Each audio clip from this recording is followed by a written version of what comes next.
Good morning, children. I am Upali Pumita Janna, teacher of D. Paul School, Baripada. ये class कक्षा 6 के बच्चों के लिए है। आज हम कक्षा 6 के हिंदी पाठ्य पुस्तक के पहले अध्याय को पढ़ेंगे। हमारे पहले अध्याय का शीर्षक का नाम है पुष्प की अभिलाषा। पुष्प की अभिलाषा यानी पुष्प यानी फूल और अभिलाषा यानी इच्छा। तो इस विषय में हम फूल की इच्छाओं के बारे में जानेंगे।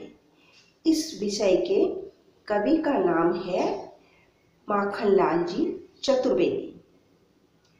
तो ये कविता क्यों लिखी गई है, पहले इसको हम जानेंगे।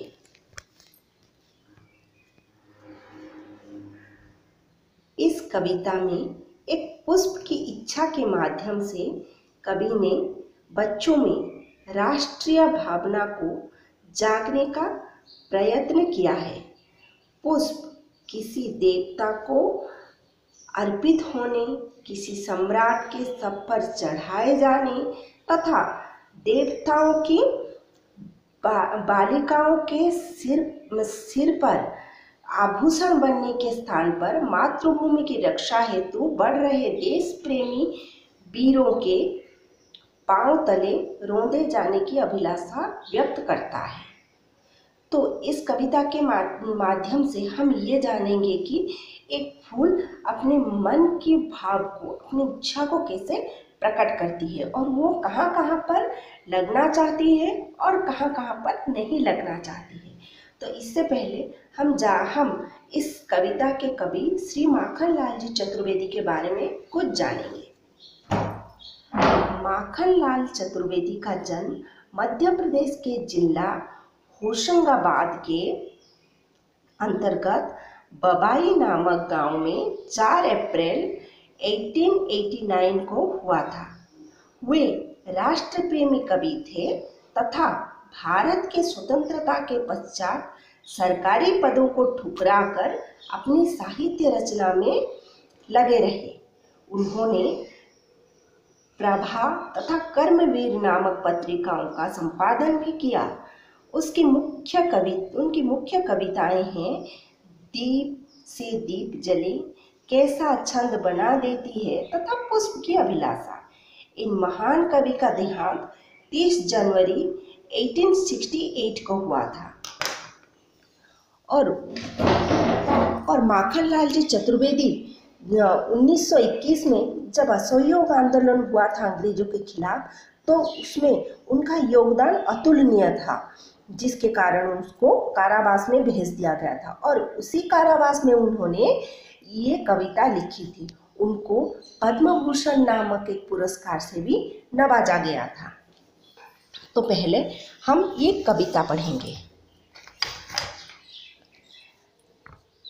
चाह नहीं मैं सुरबाला के गहनों में गूंथा जाऊं, चाह नहीं मैं प्रेमी माला में बिंद प्यारी को ललचाऊं, चाह नहीं सम्राटों के सब पर हे हरि डाला जाऊं, चाह नहीं देवों के सिर पर चढ़ूं भाग्य पर इठलाऊं, मुझे तोड़ लेना बनमाली उस पथ पर देना तुम फेंक, मातृभूमि पर शीश चढ़ाने जिस पथ जाए वीर अनेक।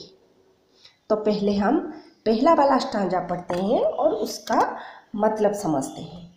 चाह नहीं मैं सुरबाला के, यहाँ सुरबाला पे मैंने अंडरलाइन किया है। तो सुरबाला का क्या मतलब है? सुरबाला का मतलब ये है कि अप्सराओं या देवकन्या। तो देवताओं की जो कन्याएं हैं उनको हम अप्सराओं के नाम से भी जानते हैं।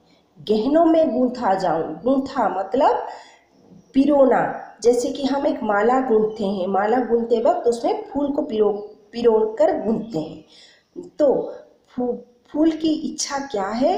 फूल की इच्छा ये नहीं है कि वो किसी देव कन्याओं को गहनों की तरह उनमें गूंथा जाए। तो फूल की ये चाह बिल्कुल नहीं है कि वो गहनों की तरह देव कन्याओं पर चढ़े। चाह नहीं प्रेमी माला में, बिंद प्यारी को ललचाऊं।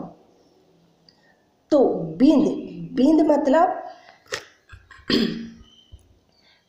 मतलब ये है कि पिरोया जाना। जैसे कि माला गूंथते वक्त हम फूल पिरोते हैं। तो चाह नहीं प्रेमी माला में, यहाँ प्रेमी माला का क्या मतलब है? प्रेमी माला का मतलब है जो कि जोड़ा, जो कि विवाह के बाद जो जोड़े बनते हैं उनको प्रेमी माला कहा जाता है। तो वो प्रेमी माला को चढ़ाने वाले फूल के मालाओं में भी पिरोकर नहीं रहना चाहता। चाह नहीं सम्राटों के सब पर, हे हरि डाला जाऊं। यहाँ सम्राट मतलब राजा और हरि मतलब देव, श्री विष्णु नारायण जिसे हम कहते हैं। तो चाह नहीं सम्राटों के सब पर, हे हरि डाला जाऊं। तो वो भगवान से विनती करता है कि जब किसी राजा या किसी सम्राट का देहांत होता है तो उनको बहुत सारे फूल अर्पित किए जाते हैं। तो पुष्प की ये बिल्कुल इच्छा नहीं है कि वो उस सम्राटों के सब पर निछावर किया जाए। चाह नहीं देवों के सिर पर चढ़ूं, भाग्य पर इठलाऊं। देवों मीन्स देवता और इठलाऊं मीन्स अहंकार। तो फूल को ये भी चाह बिल्कुल नहीं है कि वो देवताओं के सिर पर चढ़कर अपने आप को अहंकारी बनाए। और उसके बाद मुझे तोड़ लेना बनमाली। यहाँ बनमाली का मतलब माली, जो बगीचे की देखरेख करती है। उस पथ पर देना तुम फेंक। तो वो बनमाली को अनुरोध कर रहा है कि बनमाली तुम मुझे तोड़कर उस पथ पर फेंक दो, मातृभूमि पर शीश चढ़ाने जिस पथ जाए वीर अनेक। किस पथ पर उसको फेंक देने के लिए वो माली को अनुरोध कर रहा है? जिस पथ पर मातृभूमि और हमारे धरती के लिए मर मिटने वाले वीर जवान चलते हैं, उस पथ पर उसको फेंक दो।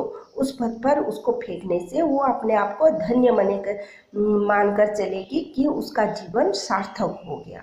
तो बच्चों, ये थी कविता के सार, और ये है इस कविता से जुड़े कुछ कठिन शब्द और उनके अर्थ। इसको अच्छी तरह से लिखिए और अच्छी तरह से याद रखिए।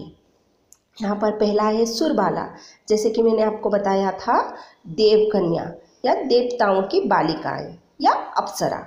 गूंथना यानी जड़ना। सम्राट यानी राजा। सब यानी लाश या मृत शरीर। हरि यानी ईश्वर विष्णु। पथ यानी मार्ग या रास्ता। इठलाना मतलब इतराना या अहंकार करना। भाग्य मतलब किस्मत। मातृभूमि मतलब जन्मभूमि। बींधना मतलब पिरोया जाना। बनमाली मतलब वन या उपवन का माली। प्रेमी माला मतलब प्रेमी का हार। तो इस कविता को सही उच्चारण के साथ पढ़ने की कोशिश करिए और उसके कठिन शब्दार्थ को लिखकर अभ्यास कीजिए। इसके अगले क्लास में हम इसके प्रश्न उत्तर करेंगे।